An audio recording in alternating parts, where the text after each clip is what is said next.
ಬನ್ನಿ, ಸರಸ್ವತಿ ನಮ್ಮ ಜೊತೆಗಿದ್ದಾರೆ, ಕುಮಾರಸ್ವಾಮಿ ಲೇಔಟ್ನ ನಿವಾಸಿ. ಸರಸ್ವತಿ ಮೇಡಮ್. ಸರ್ ನಮಸ್ಕಾರ ಸರ್. ನಮಸ್ಕಾರ ಮೇಡಮ್. ಏನ್ ಮೇಡಮ್ ನಿಮ್ಮ ಏರಿಯಾದಲ್ಲಿ ಭೂಮಿ ಕಂಪಿಸಿದಂತ ಅನುಭವ ಆಯ್ತಾ? ನಾವು ಆಚೆ ಕಡೆ ನಿಂತ್ಕೊಂಡು ಸ್ವಲ್ಪ 4 ಜನ ಲೇಡೀಸ್ ಮಾತಾಡ್ತಾ ಇದ್ವಿ ಸರ್. ಮಾತಾಡ್ತಿದ್ದಾಗ ಇದ್ದಕ್ಕಿದ್ದಂಗೆ ಈ ಟ್ರಾನ್ಸ್ಫಾರ್ಮ್ ಬ್ಲಾಸ್ಟ್ ಆಗುತ್ತಲ್ಲ, ಆ ಸೌಂಡ್ ಬಂತು. ಅದಕ್ಕೆ ನಾನಂದ್ರೆ ಇವತ್ತೆಲ್ಲ ಕರೆಂಟ್ ಹೋಗುತ್ತೆ ಅಂದೆ. ಅವಾಗ ಇನ್ನೊಂದ್ ಫ್ರೆಂಡ್ ಹೇಳಿದ್ರು ಇಲ್ಲ ಇದೇನೋ ಬಾಂಬ್ ಬ್ಲಾಸ್ಟ್ ತರ ಬಂತು ಅಂದ್ರು. ಆಮೇಲೆ ಸರಿ ಯಾವ್ದು ಏನೋ ಭಯಂಕರವಾಗಿ ಸೌಂಡ್ ಅಂತ ಎಲ್ಲಾರು ಈಚೆನೂ ಬಂದ್ರು, 4 ಜನ ಏನೋ ಸೌಂಡ್ ಬಂತಲ್ಲ ಅಂತ. ಅದೇ ಗೊತ್ತಾಗ್ತಾ ಇಲ್ಲ ಅಂತ ಅಂದ್ವಿ. ಆಮೇಲೆ ಟಿವಿ 9 ಸಮಯನ ನಾವು ಬೆಳಗ್ಗೆ ಸಂಜೆ ಮಧ್ಯಾಹ್ನ ನೋಡ್ತೀನಿ, ಅಭ್ಯಾಸ ಇದೆ. ಇವಾಗ ಹಾಕ್ದಾಗ ಈ ತರ ಕೆಂಗೇರಿ ಕಡೆ, ಆಮೇಲೆ ನನ್ ಮಗಳಿಗೆ ಫೋನ್ ಮಾಡಿದೆ. ಆ ಕಡೆ ಕೆಂಗೇರಿ ಹತ್ರನೇ ನನ್ ಮಗಳು ಇರೋದು. ಅಮ್ಮ ಭಯಂಕರವಾಗಿ ಸೌಂಡ್ ಬಂತಮ್ಮ, ಏನು ಅಂತ ಗೊತ್ತಾಗ್ಲಿಲ್ಲ ಅಂತ ನನ್ ಮಗಳು ಹೇಳಿದ್ಲು. ಆಮೇಲೆ HL ನಲ್ಲಿ ನನ್ ಮಗ ಕೆಲ್ಸ ಮಾಡ್ತಾನೆ, ಅಲ್ಲೂ ಕೇಳ್ದೆ ಏನೋ ಸೌಂಡ್ ಬಂತ, ಇಲ್ಲಿ ನಮಗ್ ಭಯಂಕರವಾಗಿ ಸೌಂಡ್ ಬಂತು, ನಿಮ್ಗೇನ ಬಂತ ಅಂದ್ರೆ ಹೌದು ಬಂತು, ಆದ್ರೆ ಏನು ಅಂತ ಗೊತ್ತಾಗ್ಲಿಲ್ಲ ಅಂತ ನನ್ ಮಗನು HL ಇಂದ ಹೇಳ್ದ. ಅದಕ್ಕೋಸ್ಕರ ಇದು ತುಂಬಾ ಕಡೆನೇ ಇದು ಸ್ಪ್ರೆಡ್ ಆಗಿದೆ ಸರ್ ಸೌಂಡ್. ಯಾವ ರೀತಿ ಇತ್ತಮ್ಮ ಅದು? ಇದು ನನ್ನ ಅನುಭವ. ಇದು ಸಾಮಾನ್ಯವಾಗಿ ಇದು ಎಲೆಕ್ಟ್ರಿಕ್ ಕರೆಂಟ್ ಪೋಲ್ ಹೊಡೆಯುತ್ತೆ ನೋಡಿ ಟ್ರಾನ್ಸ್ಫಾರ್ಮರ್ದು, ಅದ್ರ ಡಮ್ ಅಂತ ಬಂತು. ಜೋರ್ ಸೌಂಡೇ ಬಂತು ಸರ್ ತುಂಬಾ. ನಾನು ಅಂದ್ರೆ ಅನ್ಕೊಂಡ್ ಪಟಾಕಿ ಎಲ್ಲ ಏನು ಇಲ್ಲ, ಇದೇನೋ ಭಯಂಕರವಾಗಿ ಬಂತಲ್ಲ ಸೌಂಡ್ ಅಂತ. ಒಂದ್ ಸೆಕೆಂಡಲ್ಲೇ ಸರ್, ಒಂದ್ ಸೆಕೆಂಡಲ್ಲೇ ನಮ್ಗೆ ಅದು ಸೌಂಡ್ ಬಂತು, ಕೇಳಿಸ್ತದು ಹಬ್ಬ ಅಂತ ಬಂತದು. ಅದಾದ್ಮೇಲೆ ಏನಾದ್ರು ಈ ಭೂಮಿ ಕಂಪಿಸಿದಂತ ರೀತಿಯಲ್ಲಿ ಏನಾದ್ರು ಅನುಭವ ಆಯ್ತಮ್ಮ? ಇಲ್ಲ, ಆತರ ನಮ್ಗೆ ಯಾಕಂದ್ರೆ ನಾವ್ ಕೆಳಗಡೆ ಇದ್ವಲ್ಲ, ಮೇಲೇನಾದ್ರು ನಿಂತಿದ್ರೆ ನಾವ್ ಮನೆಯಿಂದ ಹೊರಗ್ ಬಂದಿದ್ವಿ. ಹೊರಗ್ ಬಂದಿದಿಂದ ಬ್ಲಾಸ್ಟ್ ಸೌಂಡ್ ನಮ್ಗೆ ಚೆನ್ನಾಗಿ ಕೇಳಿಸ್ತು. ಒಳಗಡೆನೆ ಇದ್ದಿದ್ರೆ ಆ ವೈಬ್ರೇಟ್ ಗೊತ್ತಾಗ್ತಿತ್ತು ಅನ್ಸುತ್ತೆ. ಯಾಕಂದ್ರೆ ಇದು 83 ನೇಲೇನೋ ಒಂದ್ಸಲ 85 ಒಂದ್ಸಲ ಬಂದಿತ್ತು. ಅವಾಗ ಭೂಮಿ ಒಂಥರ ವೈಬ್ರೇಟ್ ಬಂದಿತ್ತು. ಅವಾಗ ಒಂದ್ಸಲ ಚೆನ್ನಾಗ್ ಗೊತ್ತಿತ್ತು ನನ್ಗೆ.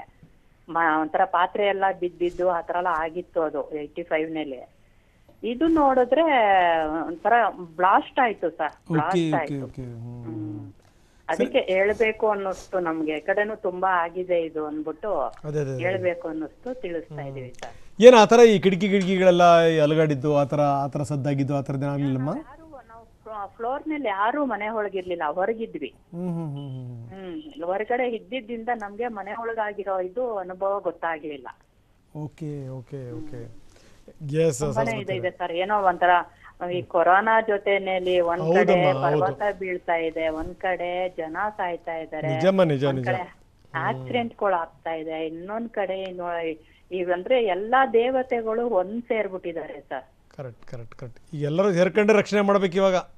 ಹೌದು, ಎಲ್ಲಾ ದೇವತೆಗಳು, ವಾಯುವಿಂದ ಹಿಡಿದು, ಅಗ್ನಿಯಿಂದ ಹಿಡಿದು, ಭೂತಾಯಿಯಿಂದ ಹಿಡಿದು, ಭಾನುವಿಂದ ಹಿಡಿದು ಎಲ್ಲ ಒಂದಾಗ್ಬಿಟ್ಟಿದ್ದಾರೆ. ತುಂಬಾ ಚೆನ್ನಾಗಿ ಮಾತಾಡ್ತೀರಿ ಸರಸ್ವತಿ ಅವ್ರೆ ನೀವು. Thank you sir. ನಾನು ನೋಡ್ತಿರ್ತೀನಿ ಸರ್ ನಿಮ್ ಪ್ರೋಗ್ರಾಮ್, ನೋಡ್ತಾ ಇರ್ತೀನಿ. ಇದು ಟಾಪ್ 50 ಬೆಳಗ್ಗೆ ಬರುತ್ತೆ. ನಾನು ಯೋಗ ಮುಗಿಸಿದ ತಕ್ಷಣ ಬಂದು ನಾನು ಅದು ನ್ಯೂಸ್ ನೋಡಿ ಮುಂದಿನ ಕೆಲಸ ಮಾಡ್ತೀನಿ ಸರ್. ಆಯ್ತಮ್ಮ. ಎಸ್, ಧನ್ಯವಾದ ನಮ್ಮ ಜೊತೆ ಮಾತಾಡೋಕ್ಕೆ.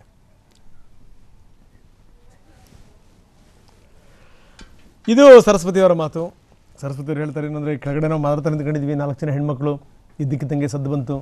ಆ ಸದ್ದು ಬಂದ ಸಂದರ್ಭದಲ್ಲಿ ಏನಾಯಿತು, ಏನಾದರೂ ಈ ಟ್ರಾನ್ಸ್ಫಾರ್ಮರ್ ಏನಾದರೂ ಸ್ಫೋಟ ಆಗಿರ್ಬೋದಾ ಅಂತ ಅನ್ನಿಸ್ತು ನಮಗೆ. ಆದರೆ ಅದಾದಮೇಲೆ ಬೇರೆಯವರು ಬಂದು ಹೇಳಿದ್ರು, ಕರೆಂಟ್ ಹೋಗಿಲ್ಲ, ಏನಿಲ್ಲ, ಯಾಕೆ ಈ ರೀತಿ ಸದ್ದಾಯಿತು, ಏನು ಕಥೆ ಇದು ಅಂತ. ಆಮೇಲೆ ಅನ್ನಿಸ್ತು ನಮಗೆ. ನನ್ನ ಮಗಳಿಗೆ ನಾನು ಫೋನ್ ಮಾಡಿದೆ, ನನ್ನ ಮಗನಿಗೆ ಫೋನ್ ಮಾಡಿದೆ. ಬೇರೆ ಕಡೆಗೆ ಕೆಲಸ ಮಾಡ್ತಾರೆ, ನನ್ನ ಮಗ HL ಕೆಲಸ ಮಾಡ್ತಾರೆ, ಅಲ್ಲೂ ಕೂಡ ಅದೇ ರೀತಿ ಸದ್ದು ಬಂತಂತೆ. ಸಹಜವಾಗಿಯೇ ಜನರಿಗೆ ಪಾಪ ಭಯ, ಆತಂಕ ಅನ್ನುವಂಥದ್ದು ಖಂಡಿತವಾಗಲೂ ಇರುತ್ತೆ. ಯಾಕಂದರೆ ನೋಡಿ, ಒಂದಾದ್ಮೇಲೆ ಈ ರೀತಿ ಆಗ್ತಾಯಿದ್ರೆ ನೋಡಿ, ಜನಸಾಮಾನ್ಯರ ಮನಸ್ಸಲ್ಲಿ ಯಾವ ರೀತಿ ಒಂದ್ಸಲಿ ಭೂಮಿ ಕಂಪನ ಆಗೋದಿರಲಿ, ಜನಸಾಮಾನ್ಯರ ಮನಸ್ಸಲ್ಲಿ ಕಂಪನಗಳು ಶುರುವಾಗ್ಬಿಡ್ತವೆ. ಜೀವನ ಹಿಂಗೆ ಆಗ್ಬಿಟ್ರೆ ಒಂದಾದ್ಮೇಲೆ ಹಿಂಗೆ ಈ ರೀತಿ ತೊಂದರೆಗಳಾಗ್ಬಿಟ್ರೆ ಗತಿ ಏನು ಅಂತ. ಅದಕ್ಕೆ ಹೇಳ್ತಾ ಇದ್ರೆ, ಎಲ್ಲೊಂದು ಕಡೆಗೆ ದೇವತೆಗಳೆಲ್ಲ ಮುನಿಸ್ಕೊಂಡ್ಬಿಟ್ಟಿವೆ ಅಂತ ಅನಿಸ್ತಾ ಇದೆ ಸರ್. ಎಲ್ಲ ದೇವತೆಗಳು ಒಂದೇ ಕಡೆ ಸೇರ್ಕೊಂಡಿರಬೇಕು ಹಂಗೆ ಅನಿಸ್ತಾ ಇದೆ ಅಂತ. ನೋಡಿ ಅಮ್ಮ ಎಷ್ಟು ಸರಳವಾಗಿ ತಮ್ಮ ಮನಸ್ಸಲ್ಲಿರುವಂಥ ಭಾವನೆಗಳನ್ನ ಹೇಳಿದರು. ಸೊ ಇದಕ್ಕೆ ಸಂಬಂಧಪಟ್ಟಂಗೆ ಒಂದಷ್ಟು ಕ್ಲಾರಿಟಿ ಕೊಡಬೇಕು ಸಂಬಂಧಪಟ್ಟಂಥ ಇಲಾಖೆಯವರು, ಯಾಕೆ ಈ ರೀತಿ ಆಗಿದೆ, ಏನು ಎತ್ತ ಅನ್ನೋದ್ರ ಬಗ್ಗೆ ಈಗ ಅಧಿಕಾರಿಗಳು ಕೂಡ ಶುರು ಹಚ್ಕೊಂಡಿದ್ದಾರೆ ಅವ್ರ ಕೆಲಸ ಕಾರ್ಯಗಳನ್ನು.